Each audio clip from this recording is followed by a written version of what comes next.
Hi, everybody. Pastor Kirk here. Hey, we're coming to the end of January, and we're still in the beginnings of our 10-week spiritual fitness program. So how's it going?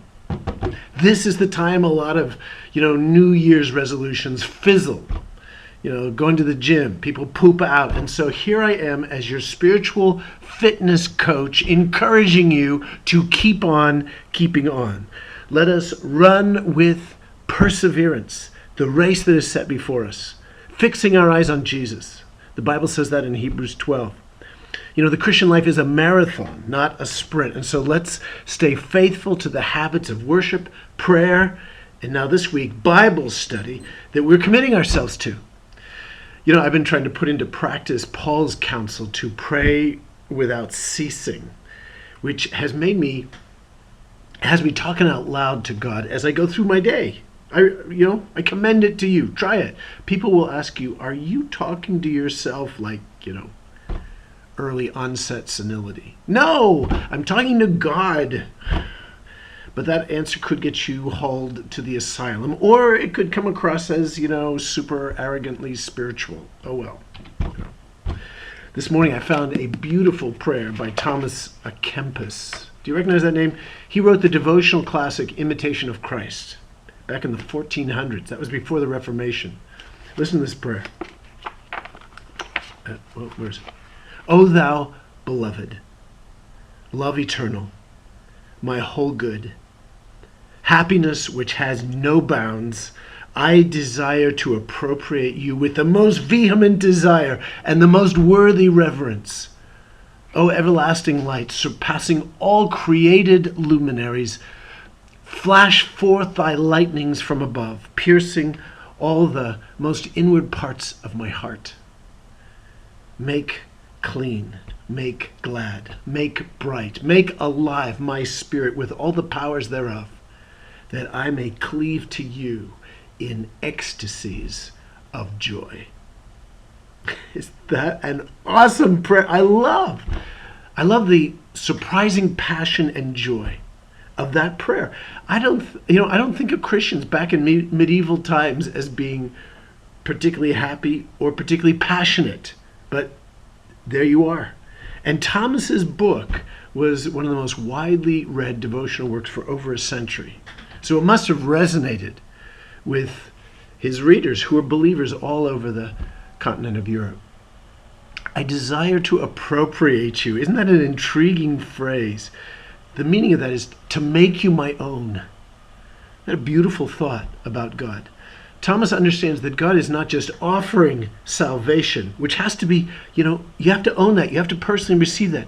But God is offering himself in a relationship of love and belonging and abiding. I desire to appropriate you with the most vehement desire and the most worthy reverence. He expresses the fervent seeking of the soul for God. In Jeremiah, we read, you will seek me and find me when you search for me with all your heart. That's what that prayer is about. Hey, what's the news at Fair Oaks Press? Let me bring you up, okay? This Sunday, there's a conference right now, Thursday, Friday, the Evangelicals for Life conference. But this Sunday, our Choose Life ministry invites you to stop by the cafe and look at their life-affirming pro-life exhibit. That's this Sunday. And last week, if the Understanding and Answering Islam conference interested you, but you had a schedule conflict, you couldn't make it, and you'd like to view some of the outstanding sessions at that conference, send us an email request, okay? And we'll send you a link and a password. But we're asking for the security of the speakers that you not forward those links to anybody. Okay, the marital arts class has begun on Sunday mornings, led by Tim Dakin and team, 10:45 in the Family Life Center. And no, it's not too late to jump in, okay? Marital arts, not martial arts, and not marital aids, okay? Our weekend Recharge Leadership Conference is coming up the first weekend in February. Be sure to ink it into your calendar, okay? Friday evening at 7 o'clock, and then Saturday until 1 o'clock. February 5 and 6 in the Worship Center, okay? And then the always popular father-daughter dinner and dance is coming up, the Boot Scootin' Ball, okay? That's Friday, January 29th, and there are just a few tickets left, okay? Don't show up that evening and want to know, can I get a ticket? Owner or renter, all right? It's estimated that several hundred people attend Fair Oaks Press who are not members. Are you one of them? Would you say this is our church home? Well, we want to encourage you to move from renter to owner, from house guest to family. Instead of being a friend with benefits, we'd like you to take the step of tying the knot by joining the church.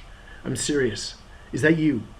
And in the coming weeks, we're going to give you a simple way to come, tell your faith story, declare yourself family, and you're in. Okay, stay tuned. We're going to give you details in the coming weeks. Hey, people have asked me, what's the status of our 2 open staff positions, right? Our kids ministry director, Wendy Campbell, will be stepping down after 8 years in that position. That'll be in mid-March. She'll be with us till mid-March. We've posted the job on a church staffing website. We've already received nearly a dozen applications.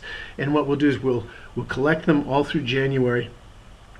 Our selection team will sit down and evaluate them in February and make a selection.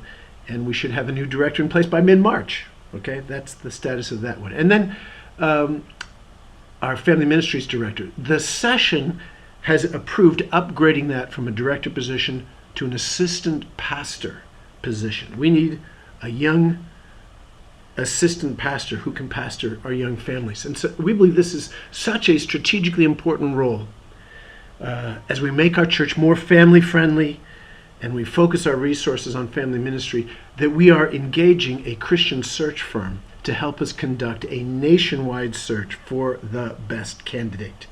And they're going to work with our selection team to present 3 to 5 strong candidates over the next 60 to 90 days.